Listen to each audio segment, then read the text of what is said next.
یہ ہماری سوچ بن گئی ہے۔ یہ اس طرح کا سبب کیا ہے؟ سبب یہ ہے کہ جب ہم قرآن سے دور ہوئے، جب ہم محمد رسول کے فرمان سے دور ہوئے اور یہ مسائل جو ہے ہم لوگوں کو آ گئی۔ اسی لیے اللہ تعالیٰ نے اس آیت مبارکہ کے اندر سب سے پہلے تصور کیا وَقُولُوا قَوْلًا سَدِيدًا، اگر تم سچی بات کہو گے، صاف بات کہو گے، نمبر ایک يُصْلِحْ لَكُمْ أَعْمَالَكُمْ، تمہارا جو کام ہے، تمہارا جو عمل ہے، اللہ تعالیٰ یہ صحیح کر دے گا، اس کی اصلاح کر دے گا۔ وَيَغْفِرْ لَكُمْ ذُنُوبَكُمْ، اور دوسری چیز یہ ہے کہ انسان خطا کار ہے اور گناہ پل پل پر ہوتے رہتے ہیں، اللہ رب الجلال اس کی وجہ سے جو ہے وہ گناہوں کو بھی معاف کر دے گا۔ اللہ اکبر، آپ دیکھ لیجیے کہ یہ مذہب اسلام ہے، یہ اللہ رب الجلال کا بھیجا ہوا پیغام ہے، جس کے اندر انسانیت کی بقا ہے، جس کے اندر انسانی آبرو کی تحفظ ہے، جس کے اندر انسانیت کا درس ہے۔ اگر آج ہم لوگ اپنے معاشرے کے اندر اس کو سمجھنے کی کوشش کریں اور اس کو سمجھ لیں، ہمارا معاشرہ امن کا کہوارہ بن جائے گا۔ وَاتَّقُوا اللَّهَ الَّذِي، جس طرح سے قُولُوا قَوْلًا سَدِيدًا يُصْلِحْ لَكُمْ أَعْمَالَكُمْ وَيَغْفِرْ لَكُمْ ذُنُوبَكُمْ وَمَن يُطِعِ اللَّهَ وَرَسُولَهُ فَقَدْ فَازَ فَوْزًا عَظِيمًا، جس نے اللہ کو اس کے رسول صلی اللہ علیہ وسلم کی فرما برداری کی وہ کامیاب ہو گیا دنیا کے اندر۔ اور اسی آخری بات کائنات کے عظیم پیغمبر محمد رسول کی اس حدیث مبارکہ پر میں ختم کرتا ہوں۔ آپ دیکھیے معاشرے کے اندر نکاح کی مجلس ہوتی ہے، نکاح ہوتے ہیں معاشرے کے اندر، کبھی ہم نے سوچا کائنات کے عظیم پیغمبر جو ہے اس نے بھی نکاح کیا تھا اور وہ نکاح کیسا تھا؟ کبھی ہم نے سوچا صحابہ کرام کا نکاح کیسا تھا؟ کبھی ہم نے سوچا ہمارے اسلاف جو تھے ان کا نکاح کیسا تھا؟ میں ایک بات صرف جو ہے جو امام بخاری نے اپنی صحیح کے اندر نقل کیا ہے، میں اس کو بول کر جو ہے اپنی بات کو ختم کرتا ہوں۔ میں آپ کو بتلاؤں کائنات کے عظیم پیغمبر کے پاس جب عبد الرحمن بن عوف آئے اور ان کے ہاتھ میں زردی کا نشان تھا، زردی کا نشان اس لیے تھا اس دور کے اندر جو ہے یہ کپڑا جو ہے رنگا جاتا تھا، اور جب یہ رنگا جاتا تھا تو اس کا رنگ جو ہے آج بھی جس طرح سے ہم دیکھتے تو یہ لگتا ہے وہ مہندی نہیں تھی، وہ مہندی نہیں تھی، یہ زردی کا نشان جو ہے یہ کپڑے کا رنگ تھا جو کائنات کے عظیم پیغمبر کے صحابی حضرت عبد الرحمن بن عوف کے اس انگلی کے اندر لگا ہوا تھا۔ جب پوچھا اللہ کے نبی صلی اللہ علیہ وسلم نے دیکھا، کہا عبد الرحمن بن عوف مجھے لگتا ہے کہ شاید آپ نے نکاح کر لیا۔ اب اگر آپ دیکھیے کہ عبد الرحمن بن عوف اور نبی کریم صلی اللہ علیہ وسلم کا گھر کہاں تھا، کتنا دور تھا، وہ ایک نالے اور دوسرے نالے میں نہیں تھا، وہ ساتھ ساتھ میں مدینے کے اندر رہتے تھے، لیکن کائنات کے عظیم پیغمبر کو یہ معلوم نہیں تھا۔ اور پھر اس جو بارات موجودہ دور کے اندر جو بارات اور اس طرح کے یہ تمام معاملات جو ہے یہ وہاں پہ موجود نہیں تھے، اسی لیے بابرکت نکاح رہا کرتا تھا۔ سلمان فارسی جنم لیتا تھا، امام بخاری جنم لیتا تھا، امام مسلم جنم لیتا تھا، اور آج جب ہم دیکھتے ہیں سلمان خان پیدا ہوتا ہے، دیگر آفریدی پیدا ہوتا ہے، لیکن ہماری اس تاریخ کے اندر جو ہے آج ہم ترستے ہیں، کہیں امام بخاری آئے، کہیں ٹیپو سلطان آئے، کہیں دیگر جو بڑی بڑی ہستیاں ہیں وہ جو ہے وہ آئے، عمر بن عبد العزیز آئے، کبھی بھی ہم لوگوں نے یہ تصور نہیں کیا اور نہ سوچا ہے کہ ہمارے معاشرے کے اندر آتی یہ چیزیں کیوں نہیں ہو پاتی ہیں۔ عبد الرحمن بن عوف سے جب نبی کریم صلی اللہ علیہ وسلم نے فرمایا، کہا ہاں یا اللہ کے نبی صلی اللہ علیہ وسلم میں نے نکاح، اور غور کیجیے عبد الرحمن بن عوف کو کیا محبت ہے جناب محمد رسول اللہ صلی اللہ علیہ وسلم، وہ بیان ہی نہیں ہو سکتی،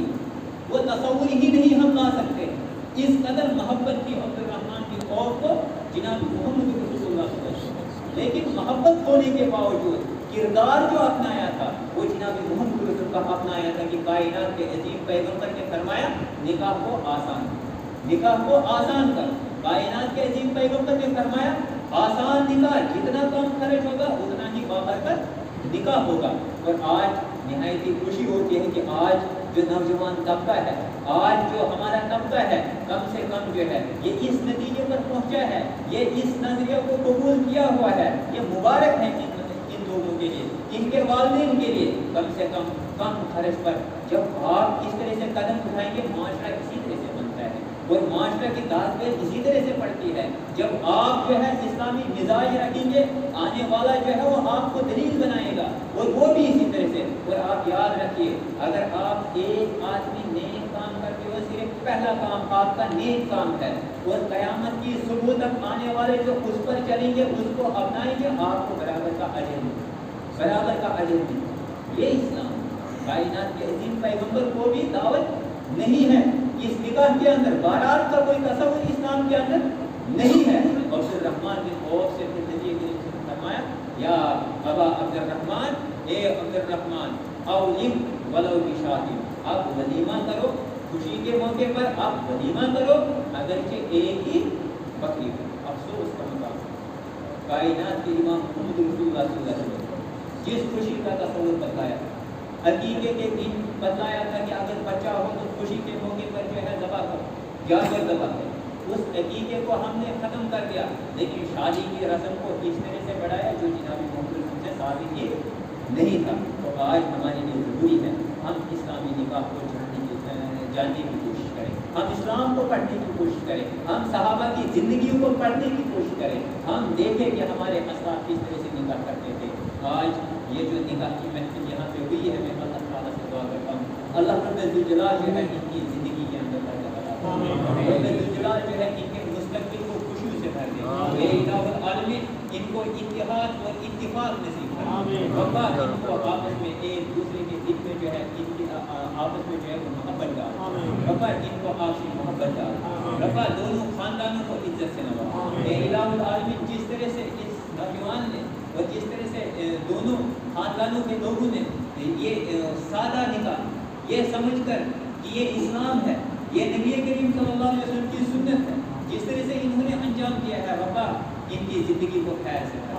ربا ان کے گھروں کے اندر برکت نازل، الہ العالمین ان کو ہر طرح کی شر سے محفوظ کرنا، ربا ان کو ہر طرح کی پریشانی سے محفوظ کرنا، الہ العالمین ملت اسلامیہ کو اسلام پر چلنے کی توفیق عطا فرما، ربا ہمیں قرآن و حدیث سمجھنے کی توفیق عطا فرما، آمین و آخر دعوانا